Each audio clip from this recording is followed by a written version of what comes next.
Значи да влеземе сега, Петар, те молам во... Ние го викавме негов, всушност, кога бе по телевизија Петре. Така беше. Да влеземе во ова украдена историја. Тоа се 2 тома, повторно 1000 страници, од кои овдека има и многу назначени све кои материјали се користени. Да. Потоа многу карти. Обемна литература и обемни архивски материјали. Така да, апсолутно аргументирано тоа што се пишува со документите. Мене ме интересира прво и основно. Кој е поривот да се напише едно вакво дело? Видите, јас многу одамна сум се интересирал за оние денес нарекувани антички автори. Авторите од праисторијата, да видам што навистина тие пишувале. И јас речиси ја собрав сета таа литература и ја доволно ја проучив и кога почна овие расправи со грците, дојдов до една идеја, викам да земам јас, например, овие си работи да ги искористам, бидејќи тоа не е точно што грците го пласираат во светот, во јавноста. Во нивната историја? Да. И јас, ако добро се сеќаваш, кога одеше на пат вака во странство, јас ти порачував да ми купиш книги, ми носеше книги. Јас така правев, например, за некои други, и сам сум одел, например, во Австралија, јас има, донесов, кога отидов, донесов огромна литература, например, нашиот покоен сега, почитуваниот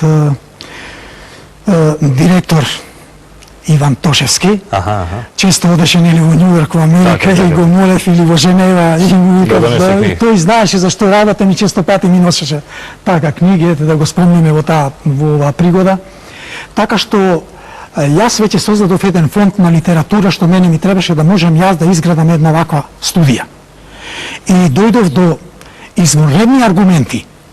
И што е многу важно, јас го следев напредокот на нашата наука, пред се. Науката во смисла на археологијата, археолошкиот напредок.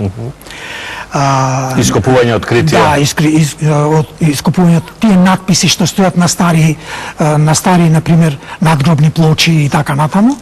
И дојдов до едно сознание дека можам да направам ја аргументирана студија со која ќе ги побијам грчките фалсификати, илузии и заблуди, со која го мамат светот. Вака, да ти поставам едно математичко прашање за историчар, тешко. Од грчката севкупна историја? Да. Колку е украдено од нашето? Се. 100%? Апсолутно, се. 100%? 100%. Се што е наше, тие си го земат? Се, да, го земат, ги го присвојуваат. И тоа го имаш овде аргументирано со карти, документи, искази се? И 100 автори имам од средновековниот период и од поново време. Јас го следам тоа. Не оние автори што препишуваат позната ли Ресавска школа, туку оние што истражувале и што внесле нешто ново, доказен материјал. Се борее тие да докажат нешто. Значи доаѓале од разни континенти овде да пишуваат, да истражуваат заправо и да пишуваат, да создадат историја. Така што јас се потпирам исклучиво на сигурни автори.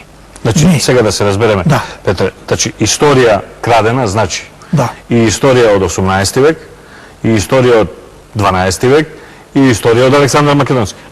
Од пред Александар Македонски. Од пред Александар Македонски. Сега видите. Ти свесен ли си, знаеш ли што значи да со некоја магично стапче светската историографија, со самото тоа грчка и па дури и наша официјална, да ги прифати овие аргументи. Паѓаат илјадници докторати, семинари, катедри. Не само докторати. Паѓаат милиони томови книги кои треба да се фрлат на отпад зашто го лажеле светот досега. Зашто ова секој паметен... Таа не е фалсификувана, таа е украдена. Украдена, ама со фалсификати. Свесно правени фалсификати. Свесно правен фалсификат, да кажеме, некаков документ, на некаков артефект, така во таа смисла? Да, сигурно.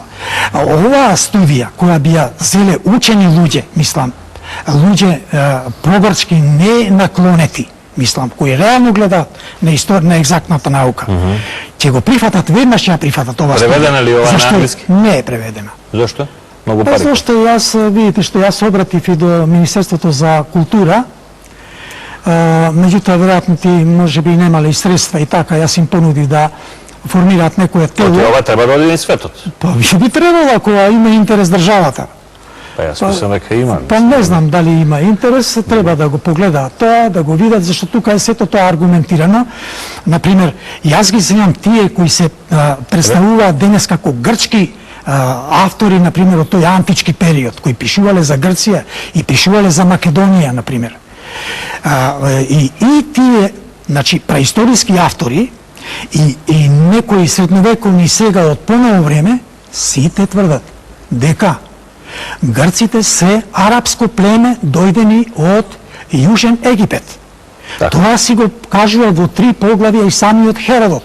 И дури на последното поглавје каде што зборува за нивното потекло, тој вели па толку за тоа. Значи како да му е преку глава за тоа што го Значи кажува. они се египци, Да. како што ги викаат. И со време има многу автори кои викаат дека македонците вика имаат ариевска крв и ариевска боја. Значи бела со плави очи, со плава коса и така натаму, додека грците се разликуваат со темен тен. Така што денес, например, еве ако се земе, например, имаме ние доста наши научници кои исто така не се вака прифатени, што велите вие, од државата, како што е нашиот почитуван професор доктор Ташко Белчев, има доста напишано за тоа, и тој има кажано во една од своите студии дека 80% од населението денес што е во Грција, кое се декларира како грчко, тоа е практично македонско население. Грцизирано, хеленизирано население. Токму со нивните садистички методи што ги применувале низ во текот на вековите. Например, имате вие околу, како да ви речам, 50-60 автори кои што ја проучувале историјата на Грција. И тие тврдат, вика, до 10-тите години, 10-тите, 20-тите години од 20-тиот век тие не си го знаеле својот идентитет. Тие не знаеле дали се хелени, дали се римјани, дали се ромеи, дали се арапи и така натаму. Тие вршеле анкети, јас давам тука, ги цитирам, кажувам авторите кои се, значи